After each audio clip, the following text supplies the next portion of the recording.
so one of Solon's emphasis is on the notion of consummation. That God is trying to take that which he created and bring it to perfection, to bring it to completion. The problem is when you focus over much on the question of evil, everything becomes a reaction. Everything's a repair job. And Yeshua's coming in particular becomes almost an afterthought. It's just, you almost imagine God having a conversation with himself. What am I going to do now? What am I going to do now? Oh, I've got an idea. And it just, what this thought does is it gets us to recognize from the very beginning this intimate connection between the human race and the Son of God. And gets us to recognize the possibility, at least, that this was a connection that was so determined from the beginning that even regardless of what happened in terms of sin or not, that in order to reach our destiny, we had to have this relationship with the Son.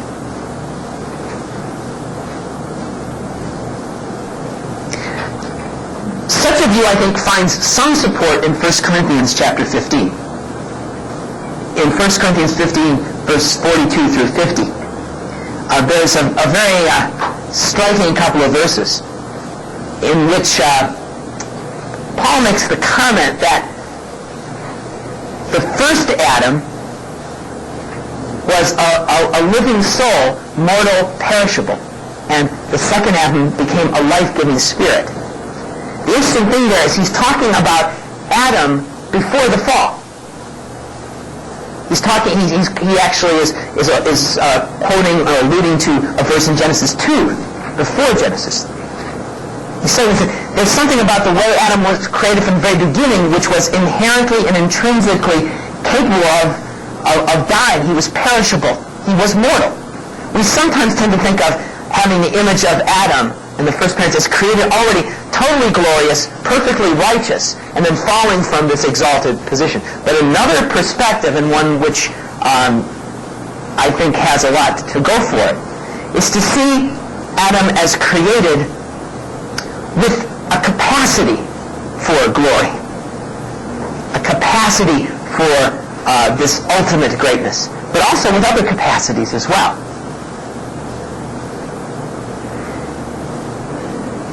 Adam here in 1 Corinthians is contrasted with Yeshua as the second Adam. The first Adam became a living soul. It was the second Adam that became a life-giving spirit. That in some sense the work of the second Adam was required for humanity to attain to all of that which it was destined to attain. And according to this view, the incarnation is not an afterthought or a mere repair job.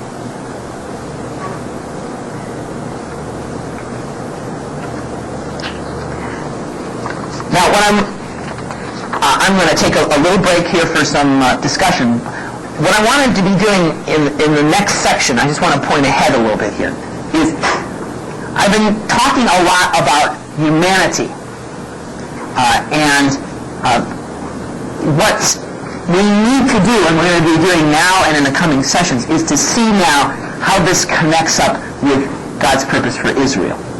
And I think the particular unique focus that we bring as Messianic Jews has to do with this restoration of understanding how intrinsically important Israel's role is in the divine purpose.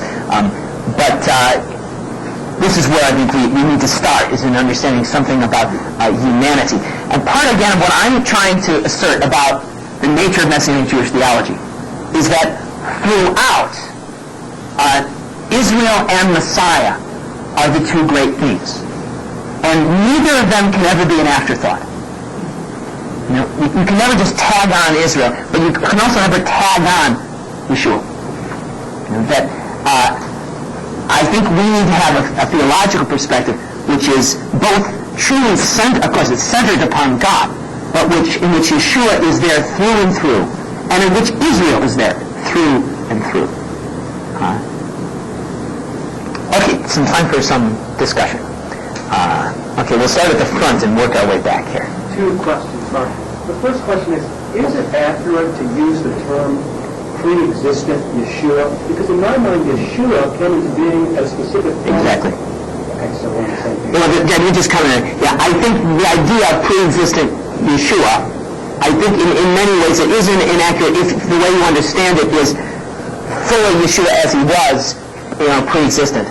I sometimes will use that phrase as a way of qualifying it, rather than just saying Yeshua, the way some would, and by saying pre-existed, the idea of the word which became incarnate in Yeshua. But you're entirely correct, and this is the precise point I was trying to make yesterday, that if that is understood to mean, Yeshua as this human, fully human being descended from Mary, etc., it is inaccurate, and it is one of the problems in the use of the language. Second question is, what's the Jewish mindset in terms of, is their understanding, from my understanding, that they were going to bring God's presence and reign on earth and so forth through their efforts in being good and restoring the world, and then it would seem to me they'd be looking around, they'd be seeing all the fragmentation in Judaism, all the assimilation taking place, and it would seem that it would be very discouraging as they're thinking that by doing their mitzvahs they're going to bring the Messiah back, and yet it would appear that when they look around it appears that they're falling farther and farther away from that. What's their mindset? How do they perceive what's happening? Okay, this is a question about the Orthodox mentality in terms of the notion of the fulfilling of mitzvot as an action that hastens the coming of Messiah, or actually brings the Messianic age. And I think that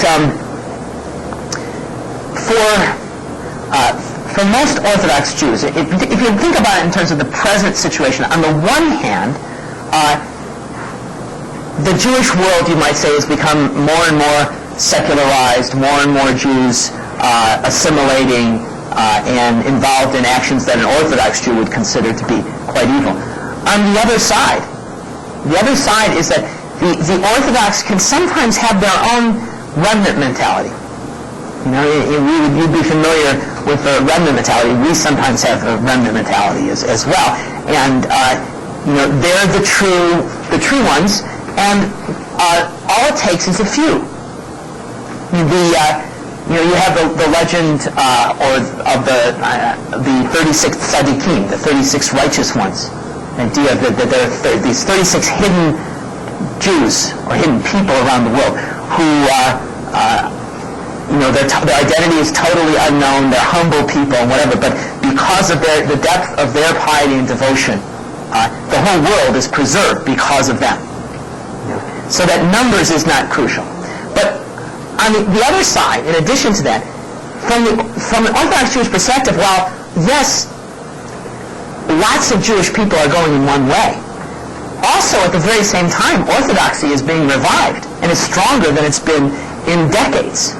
It's like there are two things going on right now in the Jewish world. It's not just one thing, there are two things. On the one hand, more and more Jews are losing identity and assimilating, and at the very same time, there's a kind of core of Jewish life which is actually getting solidified rather than weakening. And what's being lost is the center, which had existed before. And so from the Orthodox perspective, their experience, I think, is largely a sense of they're growing. They're getting stronger. And in their view, all that other kind of Goyish Judaism is destined to fade away anyways. And what really counts for the bringing of, for Tikkun Olam, is what they're doing. And they're growing stronger from their perspective, in a sense they are. So I don't think that they would have the grounds for discouragement at all. Yeah. On this idea of Yeshua being the consummation, on it being the incarnation, not being afterlife, you kind of alluded a little bit to what C.S. Lewis said in Kinzer Christianity. Is there any other author or any other place where this might be put down as an idea, as a yes. theory?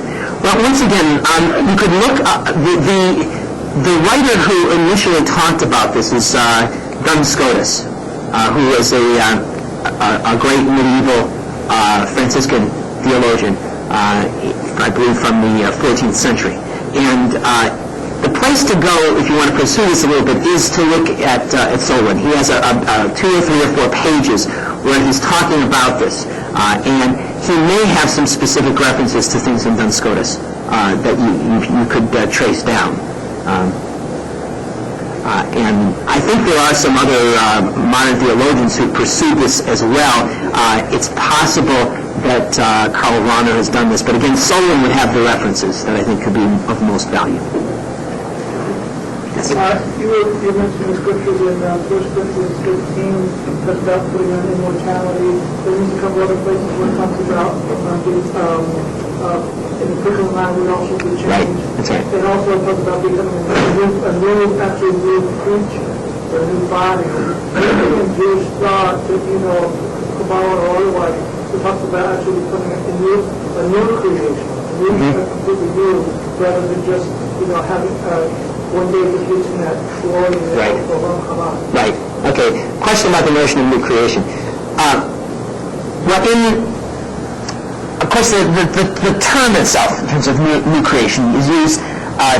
It's used twice in the Pauline writings. It's not actually used in the 1 Corinthians 15 text, and what it seems to refer to, especially in the Galatians text and the 1 Corinthians text, where it is used, is or 2 Corinthians text, is actually, I think, to the resurrected Yeshua, to which the rest of the world is in anticipation joined. So that it's not so much the idea of individuals being new creations, I don't think. And the idea here, but if this is closely related actually to the 1 Corinthians 15 passage, the idea is that Yeshua himself, in his resurrection, is the beginning of the world to come.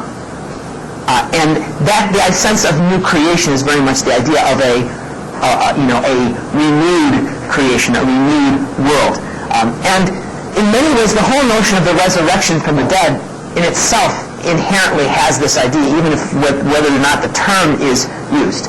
The idea that there's going to be a change in the very order of the world, such that death is no longer dominant, corruption no longer exists, and we have a different type of physical constitution.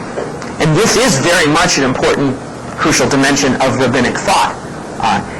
Now, the interesting thing is, if you do study the mystical tradition, what you find is, in rabbinic thought, there's a great deal of variety in their views of the eschaton and what happens in the world to come. There are some views which see a much more of a continuity between this world and the next world. And there are other views which see a more dramatic change. When you get to the mystical tradition, you get the most dramatic picture of a transformed cosmos.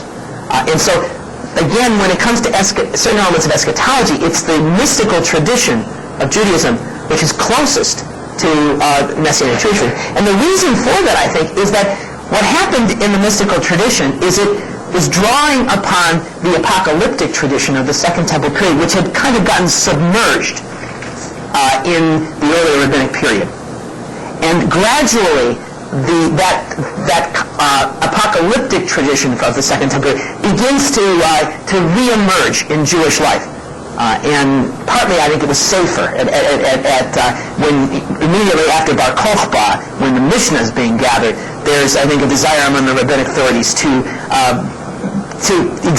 cap this thing, to restrain it, because they saw its enormous dangers. When you get into the Talmud and Gemara, there's more openness to it, and you're getting more of these currents. And then by the time you get to the development and flowering in the Middle Ages of Jewish mysticism, the cat's out of the bag, But one way of looking at this is, as I said, it's actually a restoration of earlier levels of Jewish tradition that were seen as more dangerous and now were allowed to flow. And partly that's why we end up with greater correspondences between some of the medieval mystical tradition and Messianic perspectives at the later times, because now the fount from which we grew up is now being unleashed more also within the wider Jewish world. Yes? I was going to ask you to comment on the passage in Romans about creation of Romans. Yeah. Yes. I think the Romans 8 passage is just of enormous importance, and this idea of the whole creation groaning in travail, and waiting for the revelation of the children of God. In other words, it's as if the glorification of Yeshua as the resurrected human being is the beginning of this new creation. The next step has to be the glorification of human beings as a whole in His image, and then the creation comes next, and that's glorified as a result of both Yeshua, but also as a result of us. The creation. This is again one of the things that where the Jewish tradition really has it right, that the creation is so tied to us that until something happens to us, there's a bondage inherent in the world. And in that sense, I think this insight of Jewish tradition, of the role of human beings and the participation of that process is a genuine insight. Let's see. At least one more here. Also in that Romans 8 is the idea of being conformed to the images. Right. That's right. Exactly. Which is, again, fits very much this idea. Those of us who originally created this image are now really being restored to the image in which we originally created. So that it's not a completely new thing that's going on when we're being conformed to the image of Messiah Yeshua. What's going on is we're more like if there's a restoration of what all human beings were originally created to be. Yes, now. You get this term scientific? Yes. Which I get you correct, this is an idea of a human partnership with God. Yes. And a continuing work of creation. Can you contrast that with Genesis 2:2, said that God rested and He finished His work? How do the two reconcile? Okay. I'm actually going to be talking about that in just a moment. I'm going to be my next section. I'm going to be talking about Shabbat, anyways,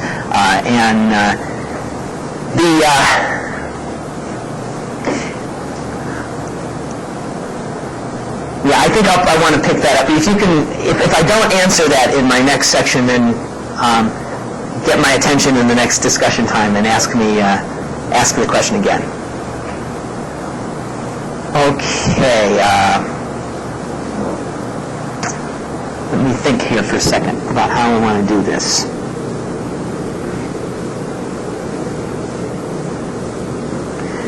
Do you want another break right now?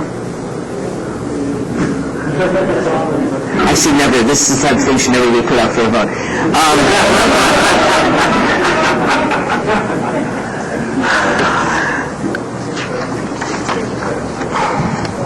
I'm going to give you another break here. I think we're doing fine in terms of the outline. I think we're gonna do okay. So another 10-minute break.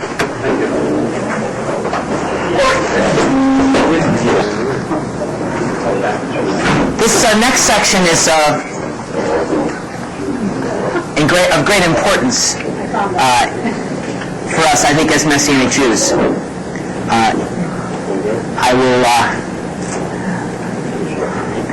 There'll probably also be some things, one or two things that I'll say here that will... Okay, we've been, in a certain way, what we've been doing is working our way through Genesis 1. And now we come to Genesis 2, the beginning of Genesis 2 and the Shabbat. Now, there's some very remarkable things here that I think are not often attended to and noticed. In Genesis 1's description of creation, 6 times God calls His work good. And then a 7th time, He calls it very good, tov ma'od. It's good in all its parts, and it's very good, it's tov ma'od as a totality. Evil has not yet reared its ugly head nor marred the beauty of creation. However, only the 7th day, and not the 6 days of God's creative activity, is hallowed or sanctified. In other words, there's a distinction here between good and even very good on the one side and holy, kadosh. We have here the introduction of the distinction between holy and profane. Of course, the notion of profane is a very unfortunate translation, of course, for chol, the Hebrew word chol, because profane for us implies something inherently negative, whereas the Hebrew distinction between kadosh and chol is not that at all. Chol just means ordinary. It means mundane. It means normal. The 6 days are good, but they're also chol. The 7th day is kadosh. We have here a fundamental distinction which is comparable to the other distinctions that are found in Genesis 1. The way in which the process of creation is described in Genesis 1 is in terms of God bringing order to chaos through the making of distinctions, through lahavdil, through the separation of one thing from another. God separates the light from the darkness. He establishes a firmament, a rakia, to separate the waters above from the waters below. He commands the waters on the earth to separate from the earth, to make a division between the firmly established dry land and the seas. And what we have here is this distinction between profane and holy, between chol and kadosh, before Genesis 3. Right. The distinction between holy and profane is not something that comes as a result of a fallen creation. It's present before Adam and Eve fell into sin. It's antecedent to sin and evil. It's an integral part of the original order of creation. I think that this has many important implications. Before I draw them all out, we need to see now the connection between Shabbat and Israel. Now, this is, I think this is of enormous importance, and I will probably say some things here that some of you are not going to agree with.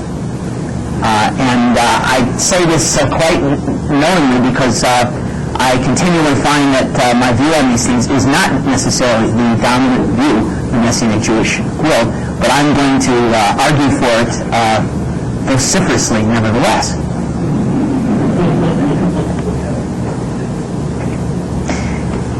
There is nothing in Genesis 1 or 2 or the chapters that follow that indicate that Adam and Chava observed Shabbat.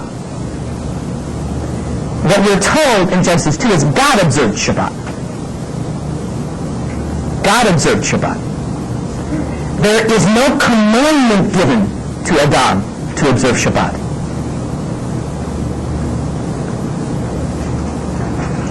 And in fact, the fact that Adam is not obligated to observe Shabbat and did not do so is confirmed by the fact that Shabbat is not mentioned again in the Torah until after Israel's exodus from Egypt. We never hear of the patriarchs observing Shabbat. We never hear of the antediluvians, those before the flood, observing Shabbat. There's never a reference to Shabbat after Genesis 2 until we get to the period after the Exodus. Though Shabbat is part of the creation narrative, it is not a creation ordinance. It is not a commandment incumbent upon Adam and all of his descendants. And this is very clearly reflected in the rabbinic tradition of the Noachic commandments. in the rabbinic tradition of the Noachic commandments, which are the commandments that are seen as being obligatory, incumbent upon all the peoples of the earth, that go back to Noah and then also go back to Adam. This is the rabbinic tradition, just that one was added to Noah, but fundamentally the Noachic commandments are seen as Adamic commandments. These commandments do not include in the rabbinic tradition Shabbat. Why? Because the blessing of Shabbat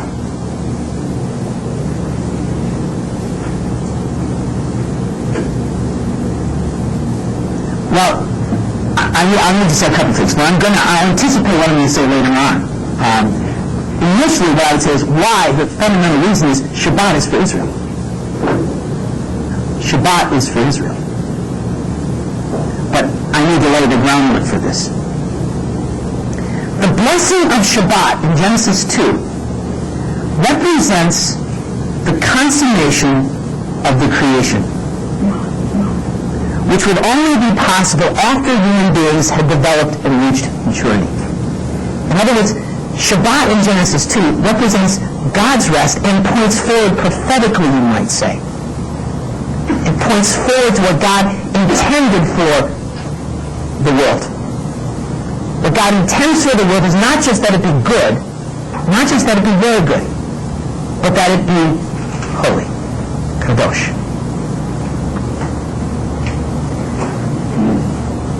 So, as I mentioned earlier, Adam and Chava are created good, but they're not created perfect. They have a potentiality for glory and immortality, but they're not yet glorious and immortal. I think this is also the significance of the idea of the two trees in the story of Genesis 2 and 3. Knowledge and immortality were not intrinsic to Adam and Chava's nature. They need to be acquired. It's by eating of the tree of life that Adam and Chava would become immortal. It's something outside of themselves that they still needed to attain.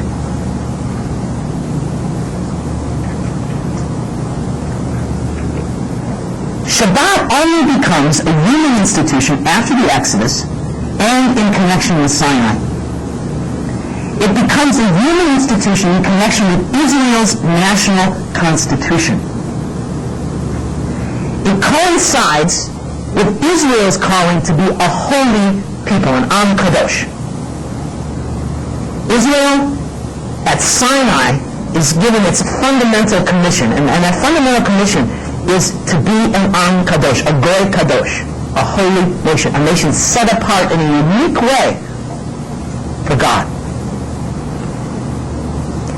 And this is also related to the establishment, the construction of a holy place, the Mishkan, the Mikdash, holy place.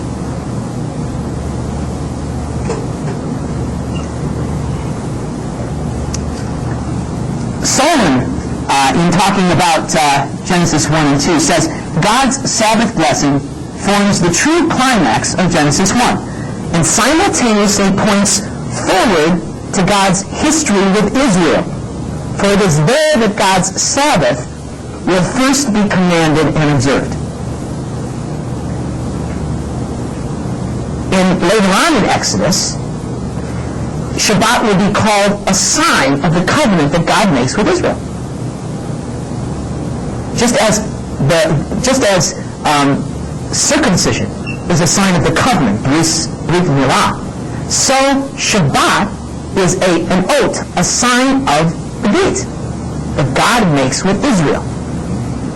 And it's a sign of Israel being an Am Kadosh, a Goy Kadosh, a holy nation, a holy people, observing a holy day and having a holy place.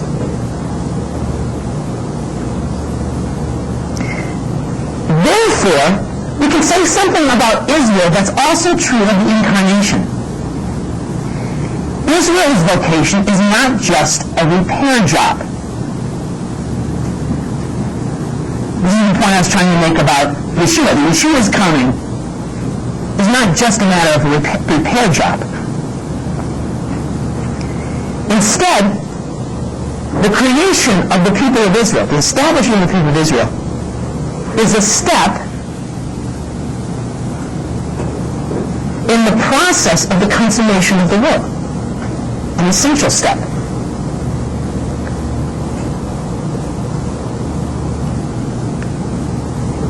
Israel is the first to be brought into a new dimension of reality in this world.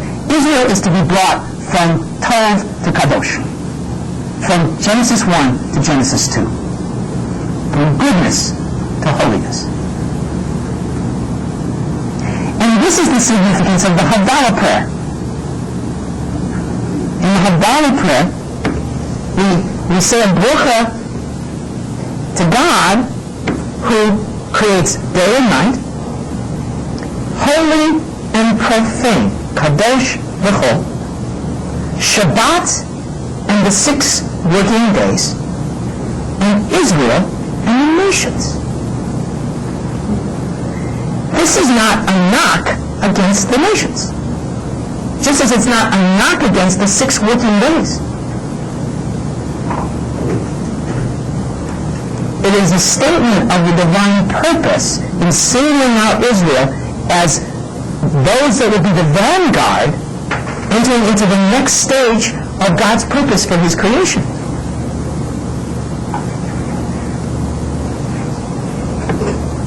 This Havdalah prayer is not thanking God as the one who distinguishes between good and evil, or even between pure and impure. This is a distinction that's rooted in the divine purpose before human evil.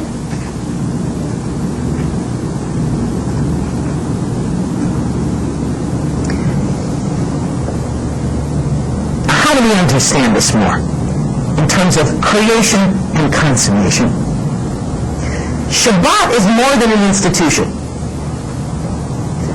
As with all of the holy days, it is replete with prophetic significance and power. It represents the eschatological consummation of the Olam Haba. Shabbat represents Olam Haba. All holiness, you might say, the whole notion of holiness, of Kedusha, is the idea of the entry into this world of the eschatological fulfillment and consummation of the creation. It's not simply a return to Genesis 1. It's an advance on Genesis 1. It's bringing the creation forward to its ultimate end and goal. That's what Kedusha is, and Shabbat is the embodiment institutionally of Kedusha.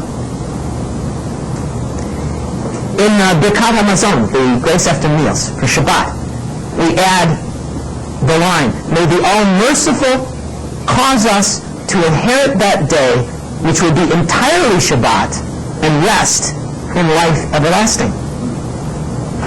In other words, even as Israel, as the Jewish people, as we observe Shabbat, and in that very experience, we're looking forward to something else.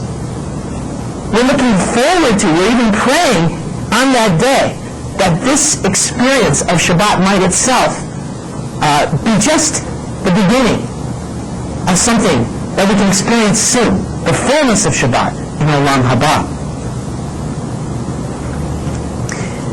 There's a midrash on Genesis,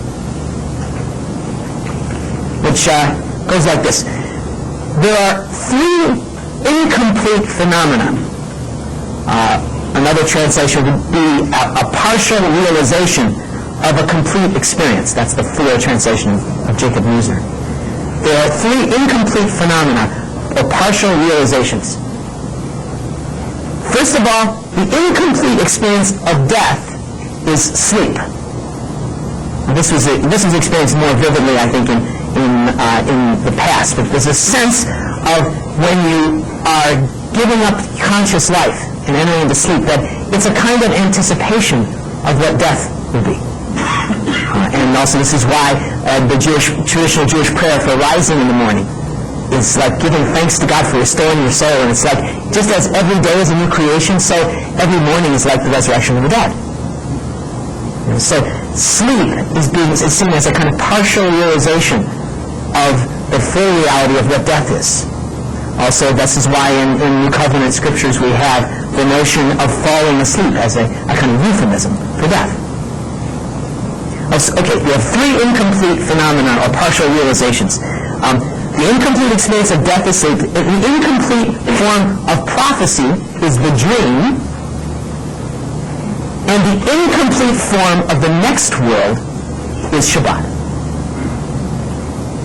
Shabbat is the initial realization in this world of the life of the world to come.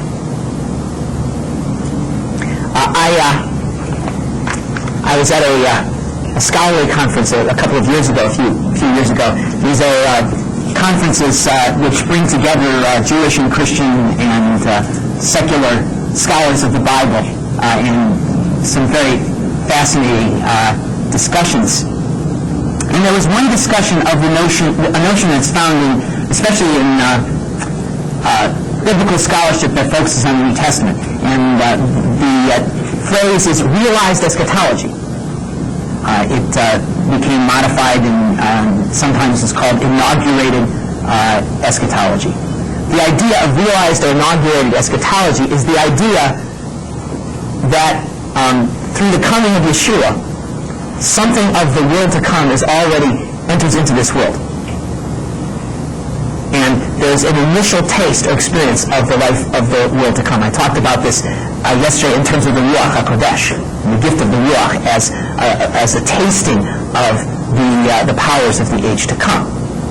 Well, there was some discussion about this, and an Orthodox Jewish scholar rose, and he had his kippah, and this is clearly a learned man, and he was talking about realized eschatology. He says, in the Jewish world, we also have realized eschatology. It's Shabbat. Shabbat is realized eschatology. It is the experience of the life of the world to come, of the Kedushah of the world to come, entering into this world. That's what Shabbat represents. This notion of Shabbat as prophetically pointing forward to something else is, of course, also found in the apostolic writings, in the book of Hebrews, which talks about a Sabbath rest that still remains for the people of God and is compared to the taking of the land with Joshua.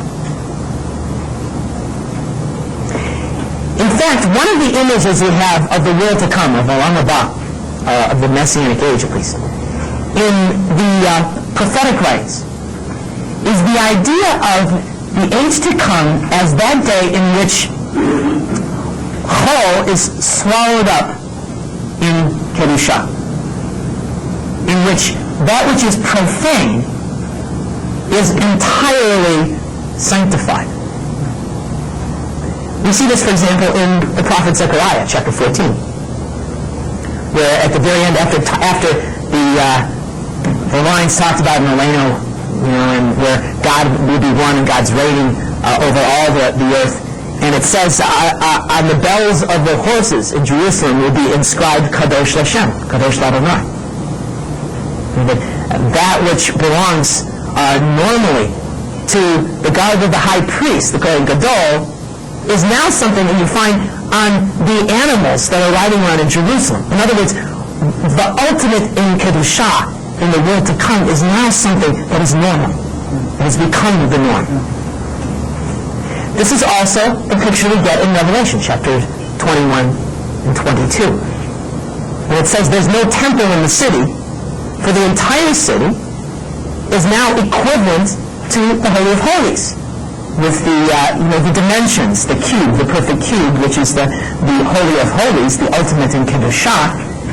The city of Jerusalem does not need to have a temple because it not only is a temple, it is the Holy of Holies. That which is profane has been swallowed up in holiness, in Kedushah. Genesis 1 has now been taken up into Genesis 2. The 6 days of creation have now been taken up into Shabbat. The nations have been fully brought into the Kedushah of Israel. Shabbat thus represents the goal of creation that was unrealized even before sin intervened in Genesis 3. Against this backdrop, what we see is that the establishment of Israel as a nation is a step towards the realization of the age to come. It is a step moving towards the fulfillment of that final Kedushah. Therefore, there's an eschatological quality to Israel's national existence in this world. And Shabbat, like the temple, like the Beit Mikdash, like the Mishkan, involves a kind of realized eschatology. The incarnation and the resurrection of Yeshua and the gift of the Ruach constitute another stage in the same process. A more radical eschatological eruption of Kedushah, a new dimension of realized eschatology. And in my view, this is why Gentile believers in Yeshua do not need to observe Shabbat. Because in the gift of the Ruach HaKodesh, they have received this realized eschatology, this Kedushah, which is a foretaste of the life of the world to come. And Shabbat continues on as an ordinance that is a sign of Israel's continuing relationship with God, an indissoluble relationship with God, and continues to mark off and distinguish Israel. And so this is where I would differ from some other teachers in our movement. I don't particularly want all the Gentiles observing Shabbat. I like the fact that the churches worship on Sunday because it preserves our distinct calling as Israel, as the Jewish people. And I see no obligation that they have to do it. And as I said, I see many advantages to the distinctiveness of our calling and our constitution as the people of Israel being continuing to be marked out through the observance of Shabbat.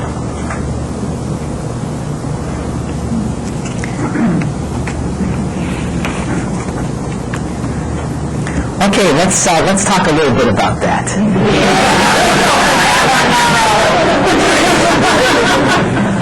Remember Paul? Okay.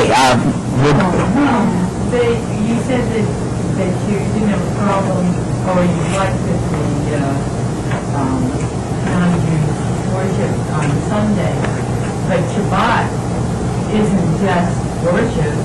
Shabbat is like a whole process of the day.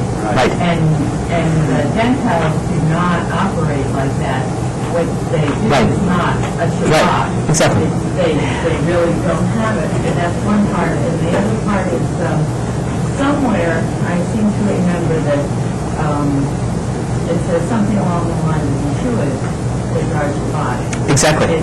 So the in him is rest. Precisely. Okay. That's part of that's the fundamental point in which I'm trying to make, is that in Yeshua, and this is what Paul says in Colossians, and it's in the context of Paul telling the Colossian Gentile believers that they ought not to let anybody tell them that they ought to be observing Shabbat. It's in that context he says,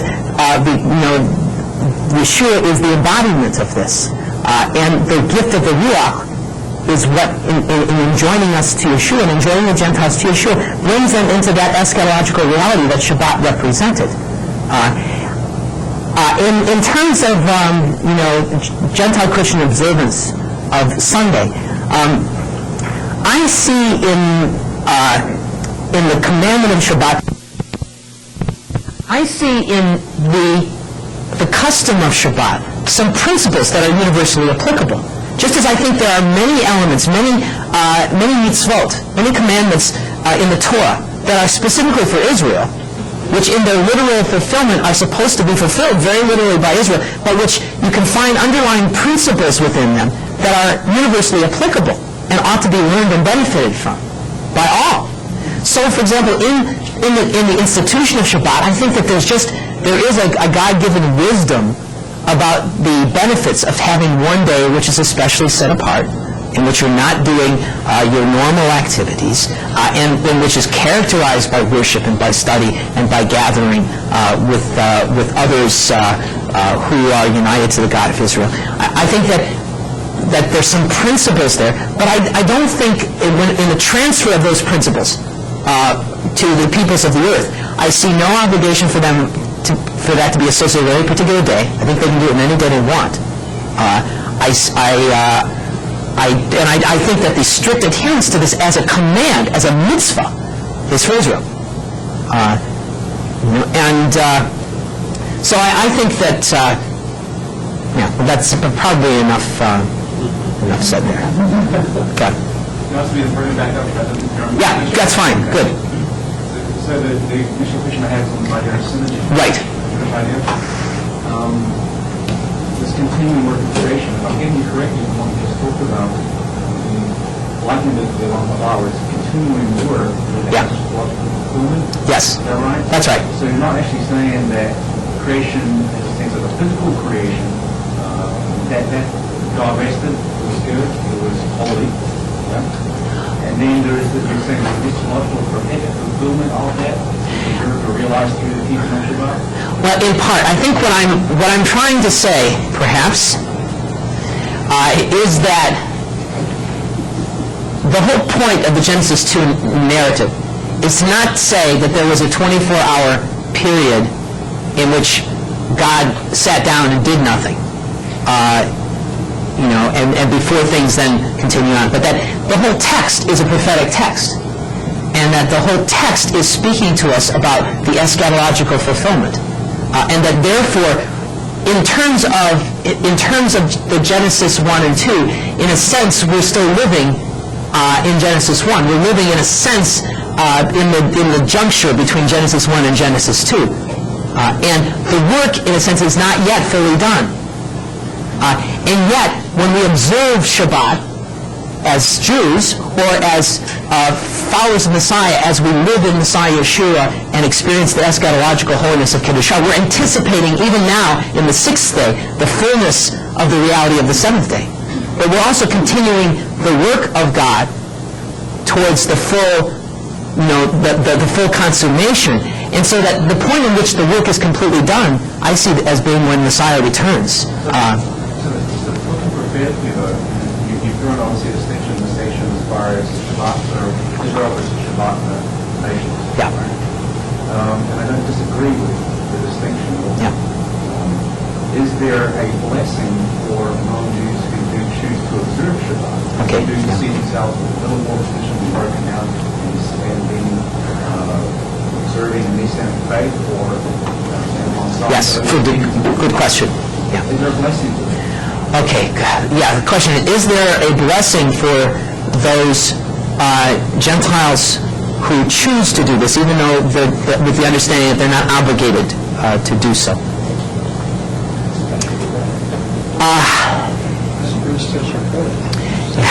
Yeah, extra credit, yeah. Extra credit points on the exam. Now, I don't think so. I honestly don't think so. I think that what I would say is, my view of this is that there are some Gentiles who are called to have a very special relationship to the Jewish people. And it's not all Christians. It's not part of just being a Christian. It's not just part of being joined to Messiah. Simply by virtue of being joined to Messiah, a Gentile does have now a connection to the Jewish people. But I think there are some Gentiles who have a very special kind of vocation or calling to a different type of relationship to the Jewish people. And that's why I believe there's a place for non-Jews in our movement. But what they're doing, in a sense, in my view, is they're taking on, they're not, in one sense, they're almost ceasing to be Gentiles. They're entering into the life of the Jewish people by joining the Messianic Jewish movement. I don't see, for example, and I'm going to talk a little bit later about this, I don't see a Messianic Jewish congregation as the place where the wall of partition has come down and where Jews and Gentiles are worshiping together in Messiah. I see a Messianic Jewish congregation as a Jewish place. It's a Jewish place. It's not a place where Jews and Gentiles give witness to their unity together. It's a Jewish place where you also have some Gentiles who are taking on elements of Jewish life, and therefore to that extent they're joined to the Jewish part of things. The witness of unity of Jew and Gentile and of the wall coming down is on the corporate level, the corporate relationship between the Messianic Jewish community and the Christian churches. And we have to find ways of institutionally and corporately expressing that much more than we have, of what it means that we are together, and on a leadership level and a corporate level, in a way of having congregations coming together for joint worship services and things of that sort, I think is a way of expressing the wall coming down, because there you have truly Gentiles who are not trying to be Jews, who are living truly as Gentiles, giving witness to the unity of Jew and Gentile with Jewish people who are living as Jews. As soon as you have Gentiles who are simply taking on Jewish life, then you're no longer having the witness of Jew and Gentile, because you've lost the distinction. You just have Jews, Gentiles who are now entered into Jewish life. I see that as being legitimate. I'm not denying the legitimacy of some Gentiles doing that. But what I see them doing is fulfilling a vocation to having a special relationship to the Jewish people and entering into Jewish life. And in doing that, there may be a special blessing for them simply by virtue of fulfilling whatever calling they're having. But I see that more as the blessing that comes to anybody as a result of doing that which God really has for you in your life. You know? You just saved yourself. The stones have been put on the ground. This is related. Okay, go on, Susan. You said that you would just assume or would rather that the Gentiles not observe Shabbat. The Gentile Christian churches. Yeah. Not just Gentiles in general. That's why that's why I'm trying to leave open. There's got to be a bit more flexibility here in terms of the way we're not just Messianic Judaism is not just all Jewish people here, and I acknowledge that, and I'm not trying to create a kind of ethnically purified Messianic Jewish movement.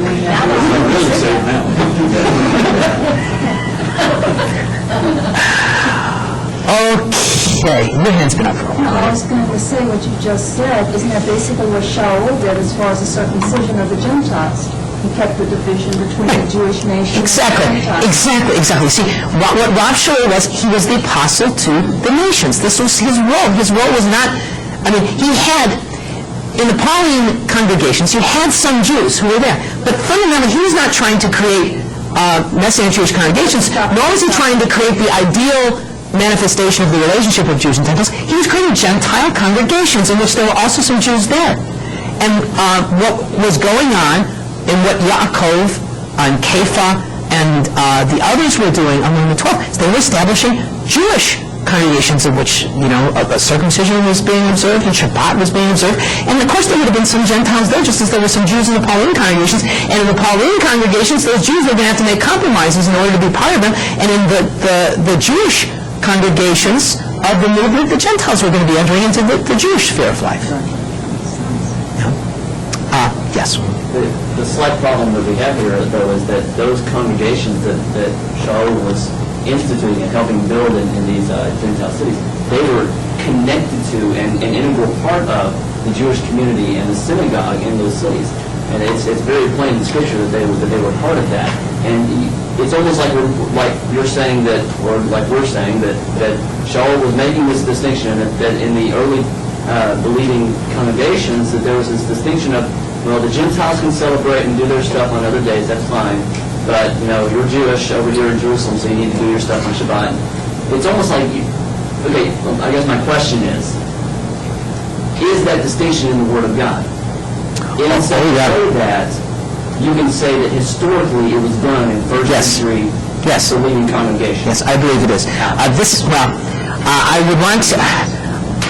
would very much recommend, this is one of the topic we're talking about right now is one of the main themes of this booklet that I've just written, talking about the nature of Messianic Judaism. And I argue there on biblical and historical grounds for this understanding of Messianic Judaism and its relationship to the churches. So I urge you to I'm not just trying to sell my booklet, but I really do want you to read, because I think it's got some important things in here. I might also comment, I don't buy the case myself that the Pauline the Pauline churches were simply were as intimately connected to the synagogue as, for example, Mark Nanos would say.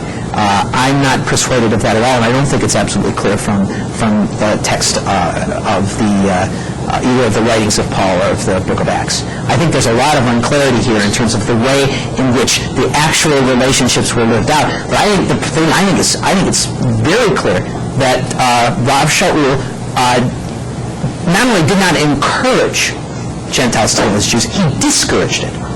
Now, there's certain elements, of course, that were simply part of the life of being a follower of Yeshua, which were, of course, encouraged, that were universal, to that life, and those things, the sort of things like reflected in Acts 15 and the apostolic decree, and the certain basic mitzvot that were Noachic commandments and were understood to be understood by the Jewish people themselves to be what was required of a non-Jew.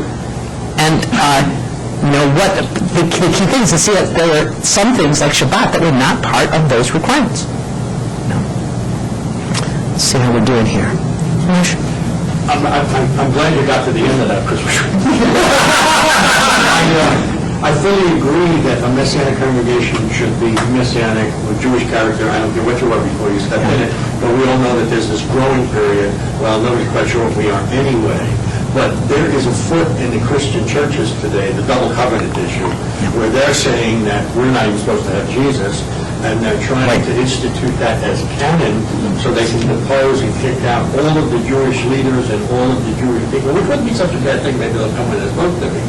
But what I'm hearing here is if I have only heard the first half of what you said, I walked down mumbling to myself for weeks. And I think somehow we have to be so very careful, because like some of us here, really aren't efficient in certain areas, and we'll go home and say, well, I can't be there, or they'll say something to somebody, and 6 weeks later, you will hear it out of you. I know. From your mouth is law. Yeah. So I don't know how what they're trying to do interacts, because what we're saying is that we need to have the Jewish character, and if you step in, you must live as you should. But on the other hand, the Shabbat issue, man moved it from the seventh day to the Sunday. I mean, that was our friend Constantine. I don't know. Well, I wouldn't see it that way at all. I would say, you see, this kind of contrast, God and man, I think is not a Jewish way of thinking about things. This is the whole point I've been trying to argue in terms of the partnership thing and the synergism. This is the kind of distinction that we find within the kind of evangelical world that we come from that I really think we ought to get rid of. What are you saying? What I'm saying is this. I'm saying that in the early congregations, and this is Constantine maybe established, for the first time was able to establish Sunday as a day of rest. But since we have records from the early 2nd century, which are the earliest documents we have post-New Testament, of the Gentile churches observing Sunday. And what I would say is it was an honor, they said it was in the honor of the resurrection of Yeshua. And in my view, this is the way I relate to it, is that they had the freedom to choose whatever day they wanted. And that this was part of the whole nature of the freedom that God had given to them. It wasn't a question of just God established Saturday and that was it, and then man established Sunday.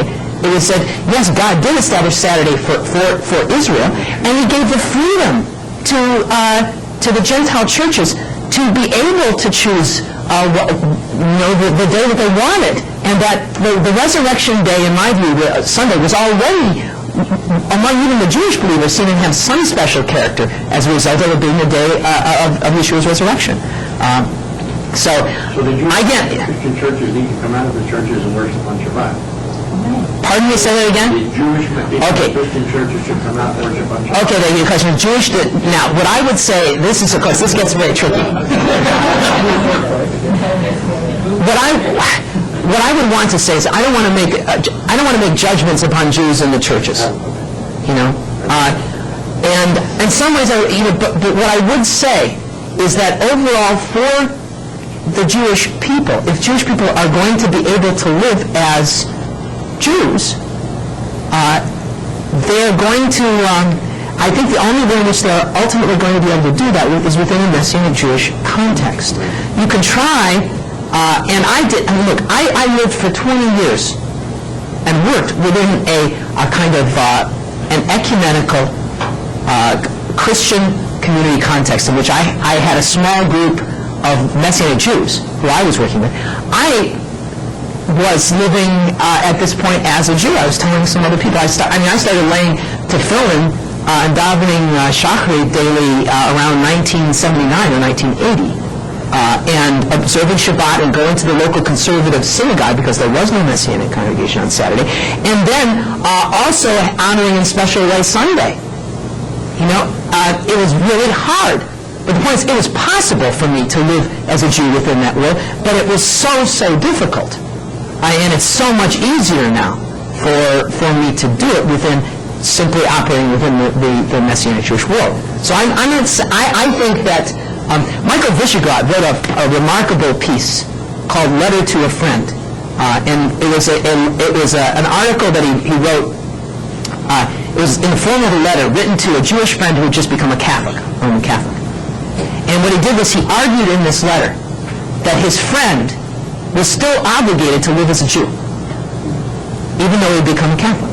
He says, well, you become a Catholic, that has meant that now you have forfeited some privileges that you have as a Jew. You can't be counted in the minyan, can't be buried in a cemetery, but you are still a Jew, and you are still bound to the covenant of Sinai. And then he argued, both in rabbinic terms and then from the New Testament, that his friend was still obligated to the covenant of Sinai. It's Visegrad, W-I-S-E-H. This particular piece is not on your bibliography, but the author, this is the same guy who I mentioned before, who's written some really remarkable things. But I think it's possible for a Jew in the churches, and you almost never find this, but it's possible for them to try to maintain their covenant life as a Jew. It's almost impossible, but it can be done. So what I would say to them is, I would not say come out of the church, but I would say the same thing Visegrad said to his friend. I would say, you have this obligation. This is what it means to be a Jew. You are still a Jew, and you have to find a way to do this. And if you can do it within your church, you try it, you do it. And if you're committed to that and you don't see a way of coming out, okay, do it there. But the obligation isn't changed. Okay, well, Jim. Just a quick question. Concerning the 10 mitzvot commandments that are given on Sinai, yes, do they apply to Christians? Good. Excellent question. Again, this is where my view, I think, is probably a bit radical. And I don't think the Decalogue does simply by virtue of being the Decalogue. I know that this is one of those things where I'm different, and this is where I would also respectfully differ to an extent from the whole of Christian tradition, and would maybe side with the rabbis in terms of putting more the orientation of the Noachic commandments rather than the Decalogue. The rabbis never just picked out the Decalogue as the 10 things that applied to the Gentiles. And I think when you look at the New Testament, what you find is when mitzvot from the Decalogue are being universalized and applied to the Gentiles, it's always the second table of the law. Always.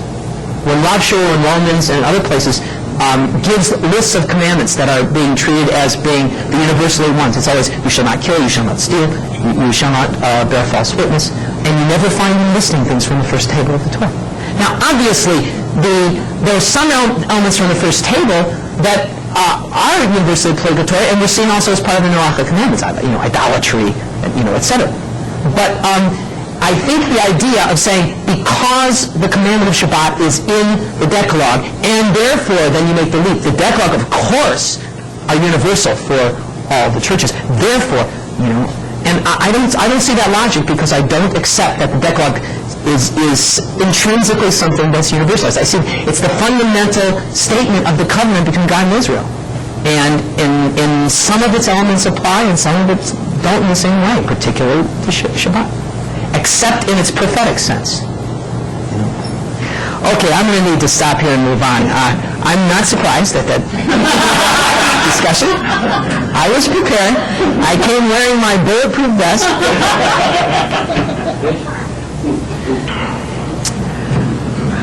Okay, now our final section.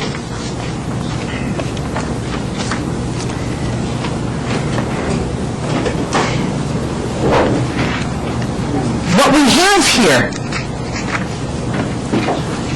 is, again, something I see as being the kernel of Solin's work, and why I think Solin's book is so foundational for us. By the way, let me just make a comment in passing about Solin's book. I would not endorse everything in Solin's book, and in particular, the one area of weakness that I see in Solin's book is I see implicit within it a type of Christology, or Messianology, or way of understanding Yeshua and his centrality that is different than I'm presenting to you. In his introduction, he says, don't criticize me on Christology because I'm not doing Christology here. But that whole orientation I can't even accept, because the type of theology, at least in the way I view theology, is I think you're always doing Christology. I can't see a way of doing a theology which is not also Messianology, which is not also dealing with Yeshua. So that's just a caveat, in terms of my perspective on it. So, but with that being said, I think it is the book is just of enormous importance for us as Messianic Jews, and then also very much in the particular areas that we've just been talking about. Because what Solon emphasizes, the divine purpose is to bring blessing through difference, through differentiation.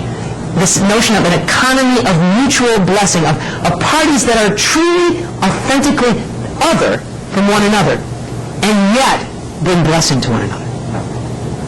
And that the distinction between Israel and the nations is an inherent distinction which is to be preserved, which needs to be preserved, even internal to the Messianic community. And my great concerns about the types of things we were just talking about is I'm very concerned about any orientation in the Messianic Jewish movement that in effect is implying to the churches that they need to become us. I think if we do that, we're shooting ourselves in the foot. The churches are not supposed to be, the Christian churches, the Gentile Christian churches, are not simply supposed to become clones of the Messianic Jewish world, just as we're not supposed to be clones of them. The blessing comes in the differentiation. One quote from Solon that just really does, is kind of indicative of what he's saying. Significantly, the Scriptures consistently portray the Lord's blessing in inextricable connection with relations of difference and mutual dependence among God's creatures. In the primeval sagas of Genesis 1 through 11, God's blessing is connected with difference and mutual dependence within the natural world. This is evident in the relation of the human family and the rest of the created realm. And then again within the human family itself in the relations of male and female, of parents and children, of one generation and the next. In the sphere of covenant history from Genesis 12 and forward, God's blessing is connected with the difference and mutual dependence of Abraham and Sarah's chosen children and all the other families, clans, and nations of the earth. God's work as consummator, it seems, consistently presupposes and entails economies of mutual blessing between those who are different.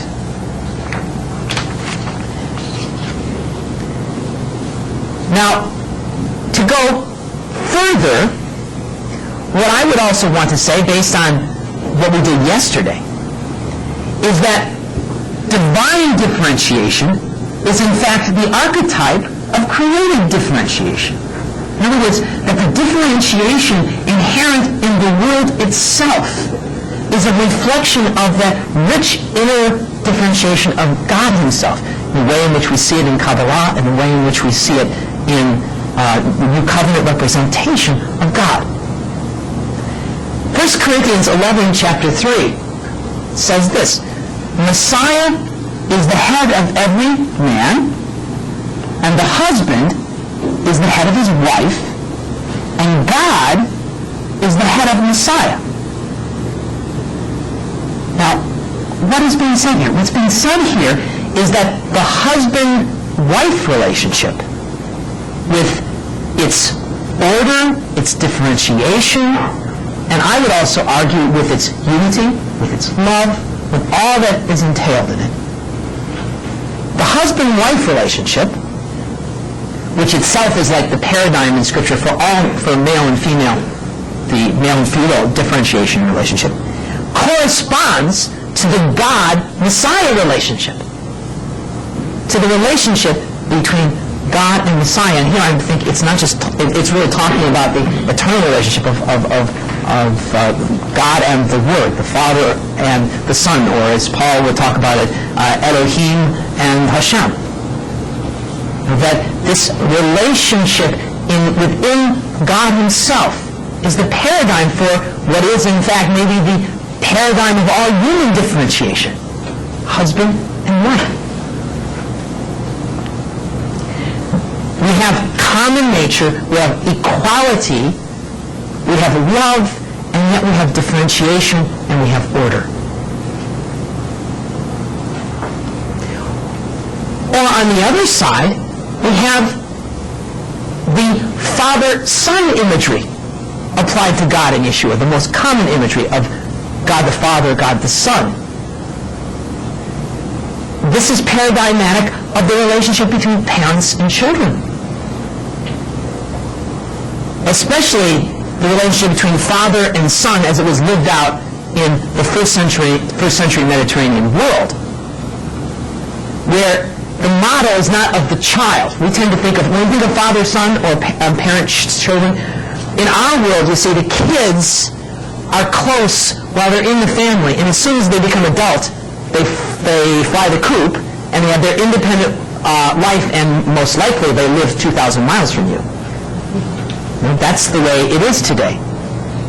You have your most close connections to your children while they're young, or perhaps then when you're decrepit and you're living close to them and they're caring for you, which is the other side. But in the first century Mediterranean Jewish world, it wasn't like that. You raised your children with the orientation that they were going to be living close to you, most likely, at least in the father-son relationship, the son was going to be trained in the same job that the father had. You know, Yeshua is a carpenter, his father is a carpenter, would be living within the same village, probably in even closer proximity, and would be like carrying on the life of the parents. And so that the paradigmatic relationship of parents and children in the first century was the relationship of adult parents to adult children, not of parents to little children. And so the model when we think about God the Father, God the Son, is the model of perhaps Joseph and Yeshua, and an adult Yeshua, an adult son with his father. We have again the sense of common nature, a sense of one deriving from the other, one ordered in relationship to the other, and yet, when you get to the point where you're an adult, and I think about my relationship with my father, there is deference, there is respect, but there's also a sense of, he would look to me as much as I would look to him in terms of advice, counsel. There's a mutuality that occurs once you're an adult, and in fact, you even get to the point, as I said later on, where the dependence increases and goes the other way. And yet the order never changes. He's always my father. And therefore I would relate differently to him than if he were my son. These kinds of relations are fundamental to the created order. The sense of distinction, the sense of role, difference, and yet love and commonality. And they're rooted here in the very nature of God himself.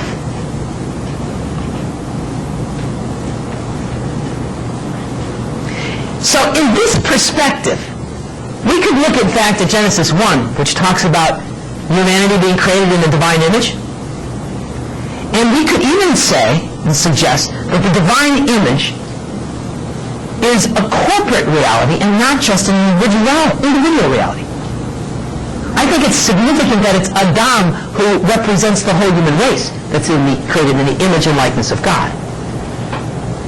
Now, one of the interpretations you can have from that is that all of his children individually are created in the image and likeness of God, which is true. But another way of looking at it is that the human race as a whole, the human family, is the image and the likeness of God, such that the differentiation and order and dynamic life and love internal to the life of God is reflected also within the created order itself, and is inherent and intrinsic to who and what we are.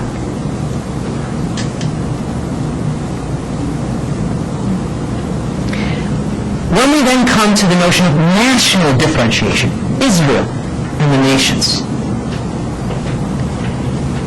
As I said, Israel's life, as presented particularly in the Torah, is a new stage in the developing drama of the consummation and sanctification of the created order. And this stage prepares the way for the next stage, which is the coming of Yeshua. It's very significant, though, that the incarnation occurs within the life of Israel, that Yeshua is a Jew. See, what Yeshua represents, and I'm going to be talking about this in the next couple of days, particularly tomorrow, what Yeshua represents is he is the embodiment of Israel. He is a one-man Israel. He is like the head of Israel. He's the true embodiment of what a Jew is, but also of what the whole people of Israel is. And in that sense, just as Israel corporately was that next stage eschatologically, Yeshua is that as well. And in his death and in his resurrection, we have this new eruption of Kedusha that's now available to all the nations of the earth. At the same time, Israel's distinct calling continues on, witnessing in its own life to the purposes of God in the world and to, in fact, the Messianic purposes of God in the world, and witnessing through its observance of Torah, its literal observance of Torah, to in the Shabbat, to the coming eschaton, and giving witness in all of its customs and observances to the Messiah himself. So that Israel has this intimate connection to Messiah, even when Israel doesn't know that it's witnessing to Messiah. But Israel's life has ongoing significance, and the relationship between Israel and the nations becomes also paradigmatic for the relationships of corporate entities, of corporate peoples in relationship with one another. And the body of Messiah is to be the place where the unity of Jew and Gentile, which is to be the ultimate characteristic of the eschaton, is prefigured even now. On, as I said earlier, though, that corporate level. If we accept the view of the incarnation that I mentioned earlier, at least as a possibility, then similarly, Israel, as a holy people, would have been necessary even if sin had never intervened. In other words, that the establishment of Israel as an Am Kadosh is also not simply a response to the fall, in the way in which sometimes the story gets told. God creates human beings in his image and likeness, then we fall into sin, and then he sends Messiah, and then you have the kind of, prologue, which is just Israel, which is just a prologue to Yeshua, as a response to the whole thing. Instead, what we have here is a pattern that was moving towards Messiah as the ultimate expression of Israel, which itself was the ultimate expression of humanity throughout the divine purpose, and then that being taken up into also a response to the problem of evil, which I'll be talking about actually tomorrow.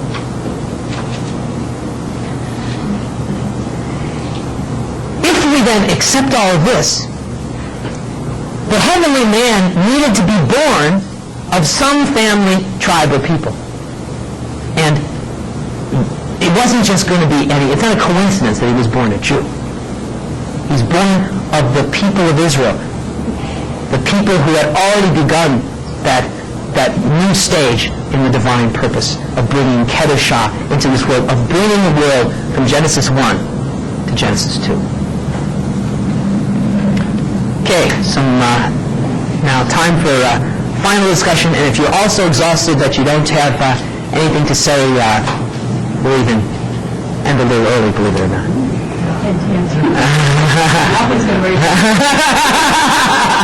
We're going to go from the back now and move forward, so, yes. A while back, I saw television program about Dr.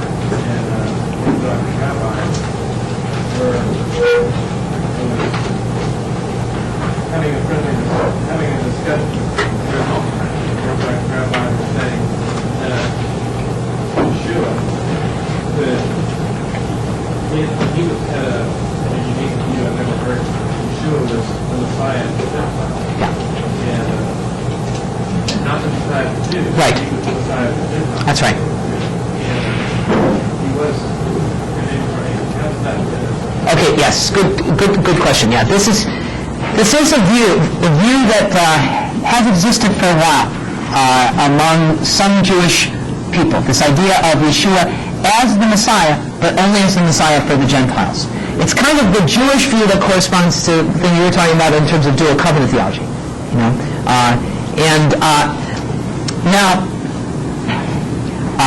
this, in some ways, this is an extension of a very traditional Jewish view. It's an extension and even a more positive presentation of the kind of view of Maimonides or Yehuda HaLevi of the idea of God working through Yeshua to bring the God of Israel to the nations. And there has been one stream of Jewish thought for a long time, which has been more open to seeing God working in this way. One of the clearest and most powerful presentations of this view is found in the writings of Sholem-Ash. And I don't know if any of you have ever read the novels of Sholem-Ash. If you haven't, I highly recommend that you look them up. Sholem-Ash was one of the great Yiddish novelists of the early middle part of the 20th century who loved Yeshua and wrote a trilogy of books, one about Miriam, one about Yeshua, called the Nazarene, and one about Paul, called the Apostle. And these works were controversial, as you might imagine, because and he seems to vacillate a little bit in some of his view, but the fundamental position he seems to be offering is the idea of Yeshua coming as the Messiah for the nations. And truly being the Messiah, but being the Messiah for the Gentiles. Sort of what I would say is, I think this is progress.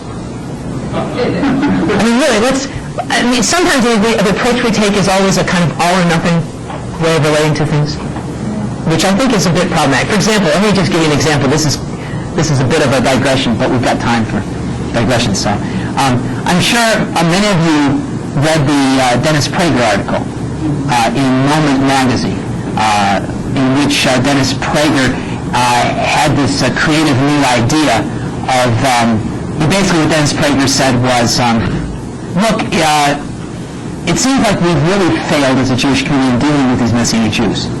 They're still around. And so what he then says is we really ought to try a different approach. So he says the approach we ought to take is that we ought to say that any Messianic Jews who are willing to reject the notion of the deity of Yeshua could be accepted fully within the Jewish community. So let's draw a line here between those, and you can believe Yeshua is the Messiah, etc., but you just can't believe in his divinity. And then he had a couple of other behavioral things like you can't proselytize, all sorts of stuff. But and I've heard some reactions to this in the Messianic Jewish world. Of course, very hostile and very negative. I read Dennis Prager's article and I says, well, of course I'm not going to endorse Dennis Prager's view here. And then I said, hey, this is a step forward. It is on the one hand, a recognition that we haven't gone away and we're not going to go away, things being what they are now. And then secondly, it's a recognition that there, in fact, is a distinction among Messianic Jews, that there are some Messianic Jews who truly could be accepted within the wider Jewish community, and others who, for a certain reason, shouldn't be accepted. I think that's true too. It's just I think the place he drew the line was the wrong place. You see, when I read an article like that, I say, this is an advance. I don't agree with what he says, rather than just jumping on him. So this is it. I say the same thing about this other view. Of course, the view that Yeshua is the Messiah for the Gentiles, but not for Israel, it's not adequate. Jewish. It's a way of avoiding the issue of Yeshua for us, for Israel. But in its opening up a Jewish person to positively be able to read about Yeshua and appreciate who he is, affirm his significance in the divine plan, and acknowledge that God was at work within this man in a way that has implications for all the nations of the earth. I think that's a wonderful thing. So rather than jumping on it and saying, oh, this is terrible, I'd say it's just incomplete. There's one very important piece that's missing in this picture, but it's a step forward.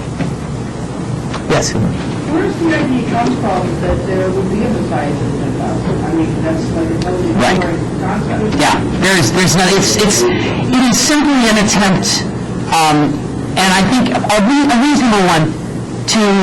It's not something that comes from simply reading the text or reading or trying to interpret the tradition. What it does is it comes from a very reasonable and important need to interpret history. See, one of the points I was trying to make in the first session is that in doing theology, we're not just interpreting texts. We're also trying to deal with reality. And we're asking questions of reality, and that includes history, in the light of Revelation, and we're looking at Revelation in the light of history. Now, the Jewish community has to do the same thing as a whole, and it does. And so what Maimonides and what Ura Halevi and others, like Rosenzweig and then others have done, is they said, look, what's happened is something very surprising. This guy, Jesus of Nazareth, has come along, this Jewish guy, and we didn't accept what he had to say, and we still don't, but it was through this guy that all these nations of the earth have come and accepted our book. And while we don't think they've always lived according to it in an ideal way, these particular set of Jewish folks would say, heck, the world is still a lot better place because of all of these Goyim accepting our book than it was before. And so they said, how do we deal with this? We always believed that our God wanted to make himself known to the nations of the earth. How do we interpret this? That's doing theology. And saying, okay, now how do we read our text in light of what's actually happened? And that's part of what theology is. They're doing it after the fact. Yes, but you see, I think that's part of what theology is. I'm saying that's not to criticize what they're doing. I think we have to do that. Part of what we do the same thing in responding to the Holocaust or the state of Israel or other events, and then it gives us, we look back at the sacred texts and we try to read them in a different way because of what has happened in history. So, yes. The book that was accepted by the Masons was it enough? The book that was accepted by who? By the Masons was it enough? If you're saying The Masons, I'm sorry. I just...